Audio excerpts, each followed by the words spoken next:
Le lifting cervico-facial est l'intervention la plus emblématique et la plus célèbre peut-être de la chirurgie esthétique. Pourtant, ce n'est pas l'intervention la plus pratiquée parce qu'il faut l'avouer, elle ne s'adresse qu'à une certaine catégorie de patients, à un certain âge, et puis elle a subi ces dernières années la concurrence féroce de l'ascension de la médecine esthétique avec les injections de Botox et d'acide hyaluronique qui remplacent certaines de ces indications. Nous allons pourtant voir ensemble que c'est une intervention très importante qui ne peut pas être remplacée dans tous les cas par les injections en médecine esthétique.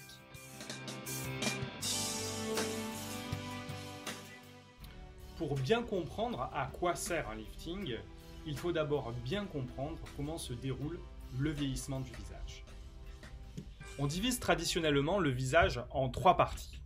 La partie supérieure comporte le front et les paupières supérieures, et cette zone est caractérisée principalement par l'apparition avec l'âge des rides d'expression, qui forment des marques horizontales qui sont dues à l'action du muscle frontal, et des marques verticales ou obliques au niveau de la zone qu'on appelle la glabelle, c'est-à-dire les rides du lion, et qui sont dues à l'action des muscles corrugateurs. Il y a également des rides sur le bord externe des yeux qui sont les rides de la patte d'oie et qui elles sont dues à l'action du muscle orbiculaire de l'œil. Comme vous l'avez compris, ce sont les muscles qui sont responsables de ces rides, et de nos jours on utilise préférentiellement un traitement médical pour les traiter, qu'on connaît sous le nom de toxine botulique ou Botox. Il existe un lifting du front qu'on appelle le lifting frontal, mais qui a quasiment disparu de la pratique courante en raison de l'efficacité spectaculaire du Botox. Les paupières supérieures, quant à elles, sont le lieu le plus souvent d'un excès de peau et de graisse qu'on ne traite que par la chirurgie en réalisant une blépharoplastie qu'on peut d'ailleurs réaliser en même temps qu'un lifting cervico-facial. La position du sourcil peut avoir tendance à se modifier et cette modification peut être corrigée par la toxine botulique, mais aussi de manière plus stable et plus pérenne dans le temps grâce au lifting de la tempe, le lifting temporal. Passons maintenant à la partie moyenne du visage qui comporte les paupières inférieures et les joues. Les paupières inférieures sont un sujet complexe qui ne sera pas abordé au niveau de cette vidéo et qui peut être traité par la chirurgie ou par les injections. Les joues peuvent avoir tendance à diminuer de volume et à s'affaisser, notamment au niveau des pommettes, et ce volume peut être corrigé au moment du lifting par des injections d'acide hyaluronique ou par une lipostructure, c'est-à-dire par une intervention qui va consister à réinjecter la propre graisse du patient.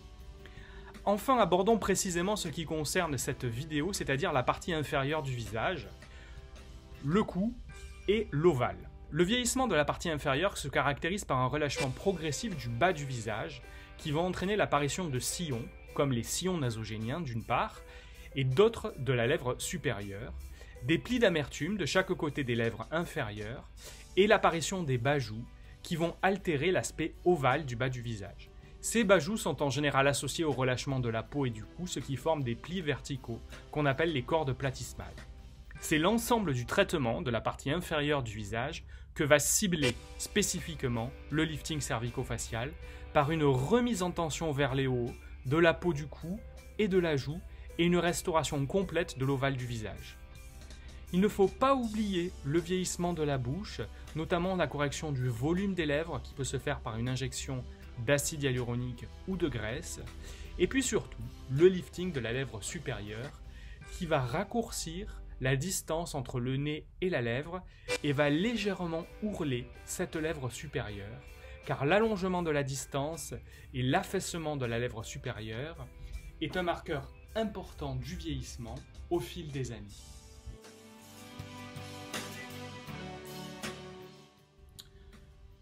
Le lifting est une intervention qui comporte deux gestes techniques principaux. Le premier geste est la remise en tension musculaire du muscle superficiel du visage qu'on appelle le SMAS.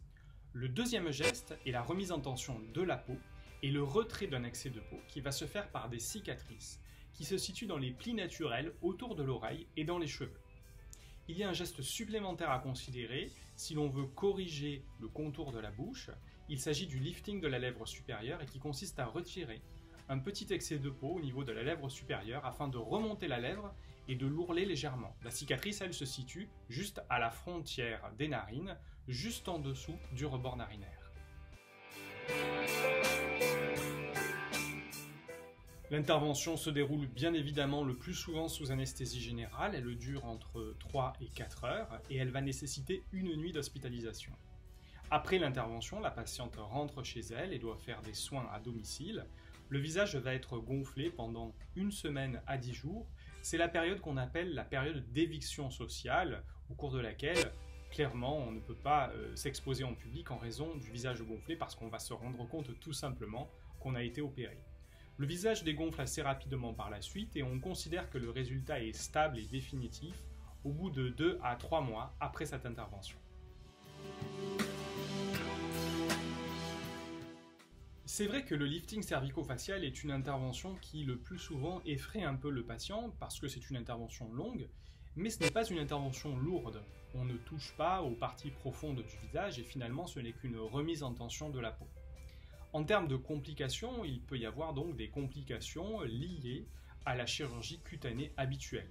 Ce sont les hématomes, et les hématomes, ils surviennent préférentiellement chez les patients qui ont des comorbidités, c'est-à-dire par exemple qui ont de l'hypertension artérielle, ou qui ont des médicaments qui fluidifient le sang, et c'est la raison pour laquelle il faudra bien vérifier cela lors de la consultation préopératoire, et arrêter tous les médicaments qui fluidifient le sang, et bien contrôler la tension avant l'intervention.